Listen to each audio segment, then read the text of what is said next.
Доброго всем времени суток, добро пожаловать на канал Таро Гадание Инфо. Благодарю вас за вашу поддержку, за ваши лайки, подписки, добрые слова, пожелания, за ваши комментарии. Спасибо. Тема сегодняшнего расклада. Кто по тебе сохнет?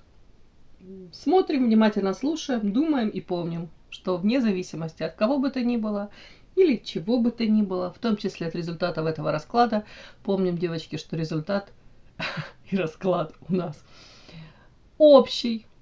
Расклад общий, не забываем, девочки. Мои хорошие, в любом случае нужно любить себя, искать себя, никогда не сдаваться. Вы, только вы, творец своего счастья. Итак, для начала делаю вашу сигнификацию. Если сейчас срезонирует, вы себя узнаете. Значит, смотрим расклад до конца. Один вариант. Итак, какая девочка пришла на расклад? Ух ты, интересно. Одинокий хамелеон. Карта хамелеона. Карта одиночества. Устала девочка. Сейчас будем докладывать, уточнять, какая вы, о чем это.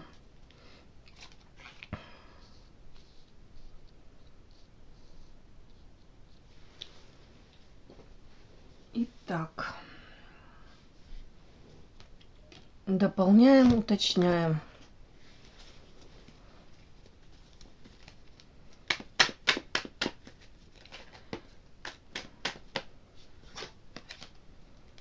Это вы хамелеон? Нет, это не вы хамелеон. Карта борьбы. Наоборот, скорее всего, это противоречит, может быть, вашим каким-то убеждениям или, в принципе, воспитанию. Ну, скорее всего, не ваши это методы. Перекрашиваться в воздухе, переобуваться. Борьба. Ну, с этими картами, вот, если все вместе прочесть, то, скорее всего, какое-то ваше окружение, какие-то люди вызывают у вас вот это отторжение. Это карта одиночки. Вот, вообще во всем вот этом вот считывается, что ваша как будто бы позиция. Я не хочу подстраиваться под какие-то там веяния. Переобуваться, повторюсь, как в воздухе. Не хочу быть вот этим хамелеоном. Не хочу каких-то манипуляций. Мне бы хотелось быть самой собой, оставаться самой собой, быть преданной самой себе, не предавать себя, да. Но, к сожалению, вокруг вот столько вот этих хамелеонов. И как будто бы тут карта одиночества. Вы себя чувствуете, ну, не совсем в своей тарелке рядом с ними. Как будто бы чужой среди своих. Вот это все сюда. Так, почему-то вот так вот у меня считывается. Следующая карта. Карта беременности, вампира. Беременность это у вас. В чем это?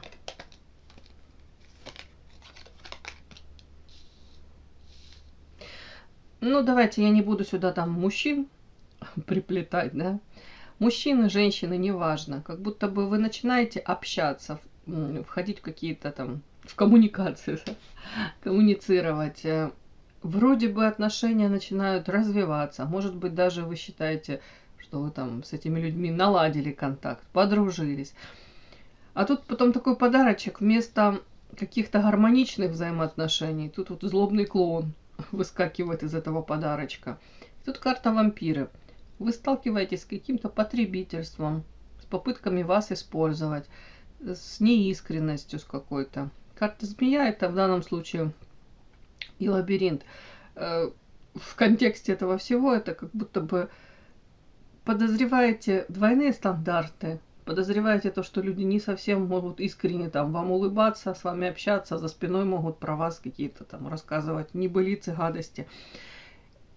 И карта лабиринт. И выхода из этого вы особо не видите. Может быть, это уже не первый раз такое. Вот, как будто бы вот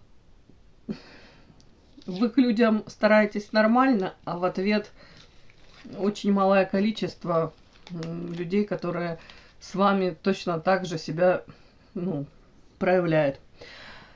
Тут карта в конце, вот эта карта женщины красивая, но уже уставшая. Может быть, много на себя взяли ответственности, обязанностей, может быть, навалилось, может быть, сейчас какая-то череда таких каких-то событий в вашей жизни.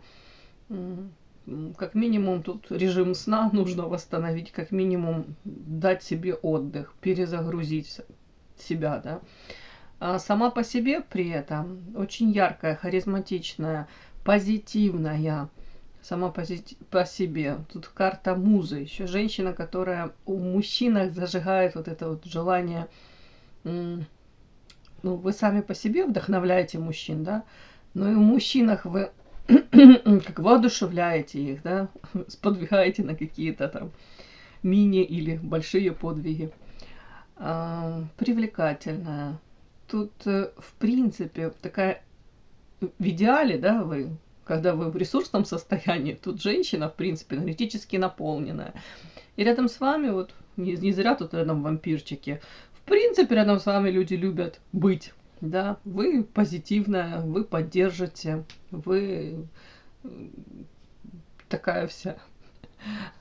Опять-таки, эта энергия из вас лучится. Почему не это, да? Ни кусочек не отщипнуть себе.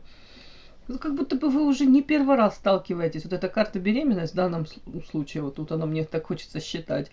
Это как будто бы ваше желание, знаете, как вот в песочницу пришла там, в детский сад, пришла новенькая, да, я хочу вот и с вами дружить. Вот, пожалуйста, берите мои игрушки. Я хочу и с тобой дружить. Вот бери все, я поделюсь, да. Но вот прям как будто бы уже не первый раз. Вот нормально к людям старайтесь относиться, а в ответ через время, может быть, даже не сразу. Понимаете, что ну какие-то, как минимум, проявления такие двойственные, да, не очень искренние.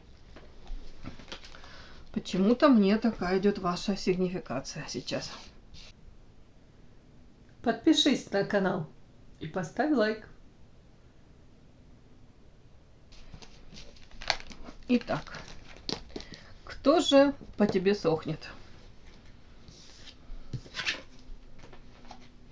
Давайте посмотрим, кто сохнет по вам. За товарищ такой, кто по вам сохнет.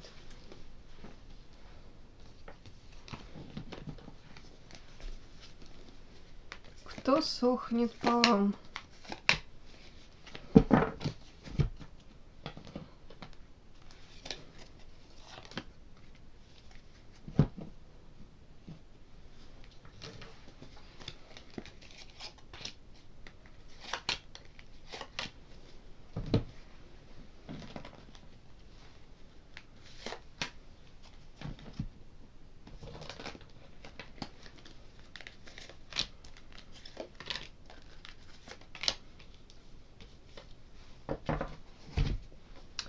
Смотрим.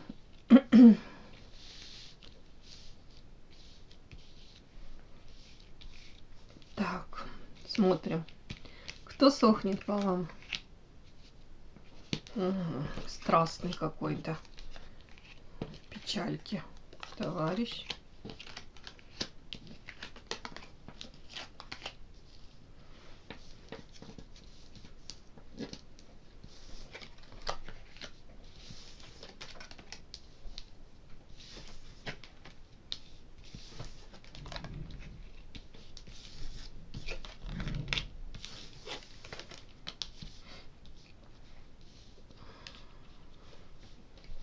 Странное сочетание такое.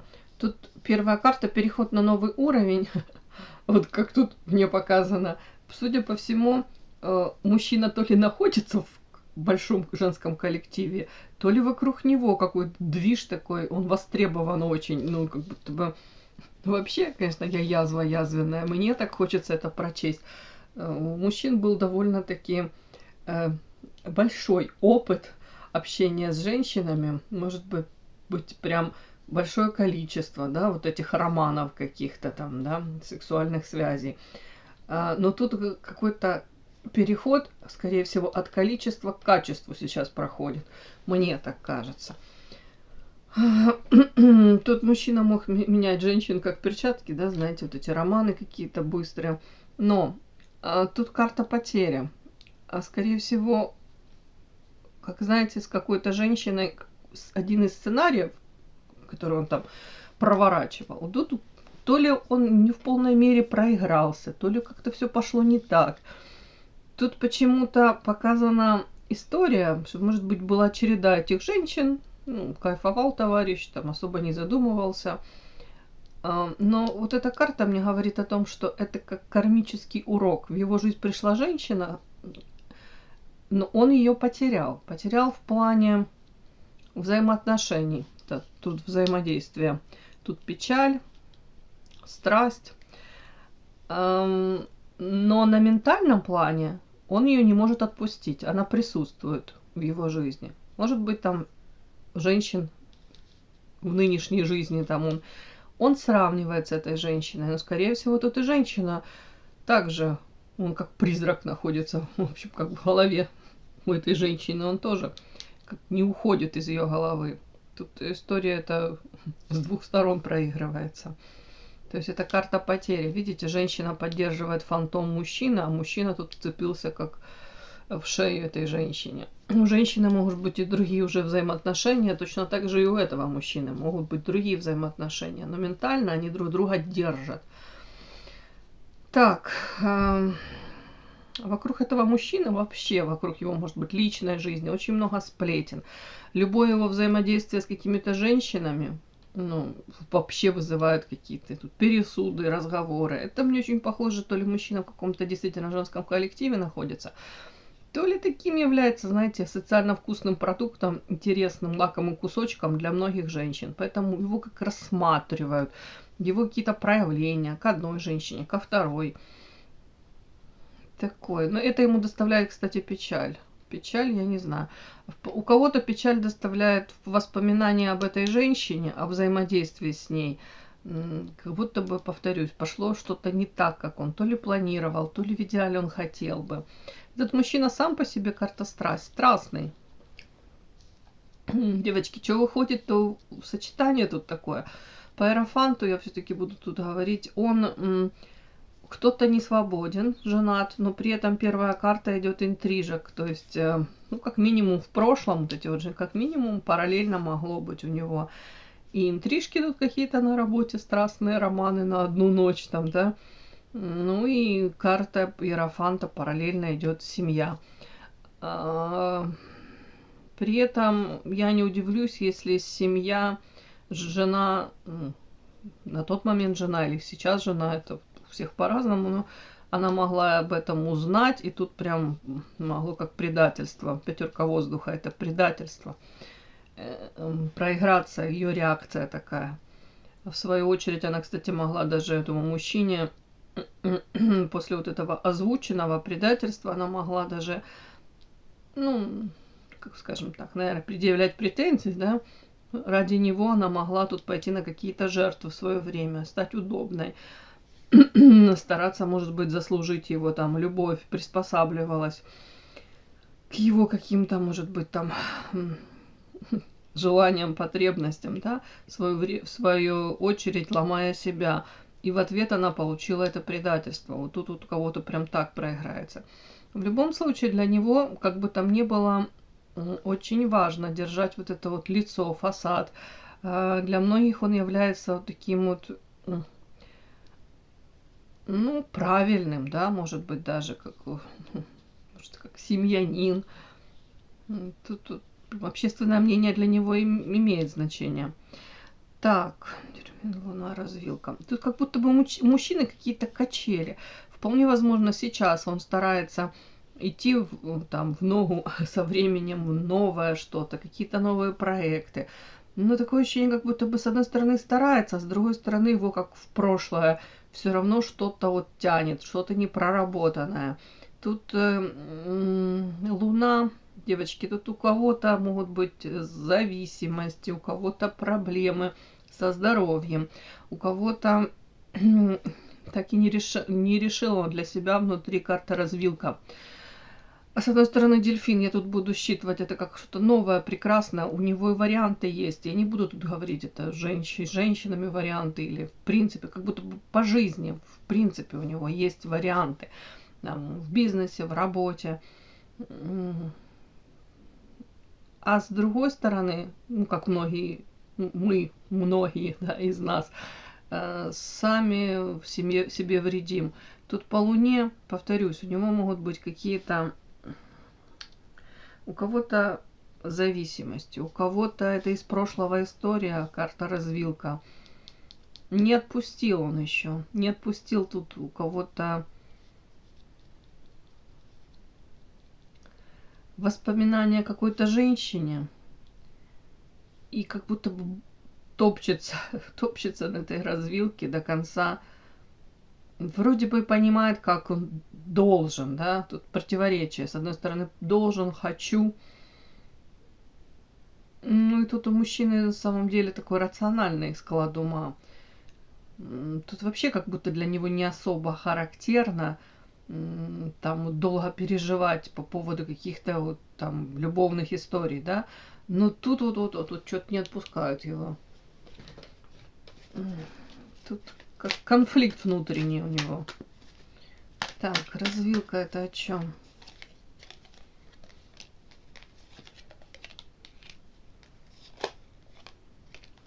Ну, развилка о чем?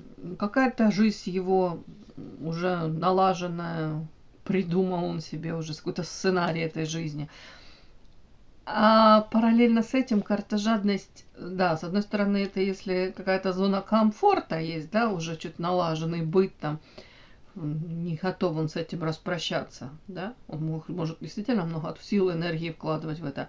А с другой стороны, не хватает катастрофически карта букета, романтики, вот наполнение этого, и карта Эрос, сексуальное влечение, страсти хотелось бы очень свою жизнь вот этим всем разбавить, наполнить, да.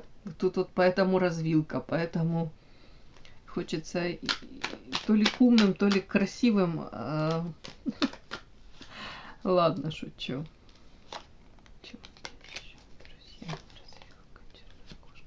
Плюс еще проблемы какие-то по поводу друзей. Во многих людях он разочаровался. Люди изначально он мог рассчитывать на них, да, или ну, делать все-таки какую-то ставку где-то на друзей.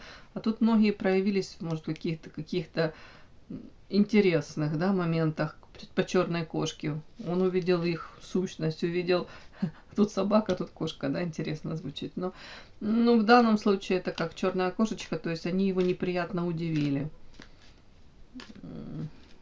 Как будто переоценка ценностей происходит у этого мужчины. Он меняет свое мировоззрение. В том числе где-то по поводу взаимоотношений между людьми, между там друзьями, да, между его какими-то там знакомыми. У него как пазлики заново в новую картинку складываются. То же самое по поводу взаимоотношений с женщинами. Раньше, допустим, он мог себе позволять одни форматы и на это смотрел по одному. Сейчас все меняется у него. Он даже хочет, он этого не хочет, как будто бы меняет он мировоззрение. Так, и этот человек вот по вам сохнет. Так, а почему он по вам сохнет? Почему? История закрытая, карта замок не хочет рассказывать. Почему ты сохнешь? А повторюсь, это скорее всего с вами пошло все не так. Карта подарок. Потому что то, что он себе там придумал по поводу вас, видение вас, какие-то взаимоотношения с вами, он, может, рассчитывал на один формат. Все пошло не так. Все пошло... Вы его как минимум озадачили и, ну, повторюсь, как будто бы совершенно все, ну, как-то нестандартно в его жизни, вот именно с вами связано что-то. Так, опять тут сплетни, тут какие-то сплетни. Так, почему сохнет? Может быть, о вас какие-то сообщения, новости о вас заставляют его там... там триггерит ему, что-то напоминает о вас. Карта парусник. Дьявол. Ну, девочки, все равно человек где-то надеется, что, может быть, вы как-то пересечетесь. Карта парусник. В вашей жизни, может быть, в вашей жизни, в его жизни будут такие моменты. Карта всадник. Ну, хотелось бы появиться у вас на пороге. Хотелось бы вот быть таким... мачо, альфа-самцом. Мне такое ощущение, карта дьявола, и вот это вот, знаете, вот у вас есть какая-то изюминка, скажем так, что-то заставляло его, заставляет сердечко сильнее биться, да, чаще биться. Тут, скорее всего, просто вы на него влияете как-то так вот. Он рядом с вами, может быть, ощутил себя таким сексуальным, интересным, классным, востребованным. Ну, в моменте вот ему таким вот, он таким себя ощущал. И вот тут карта дьявол. Это созависимое отношение, скорее всего. Тут страсть, тут сексуальное влечение. Ну,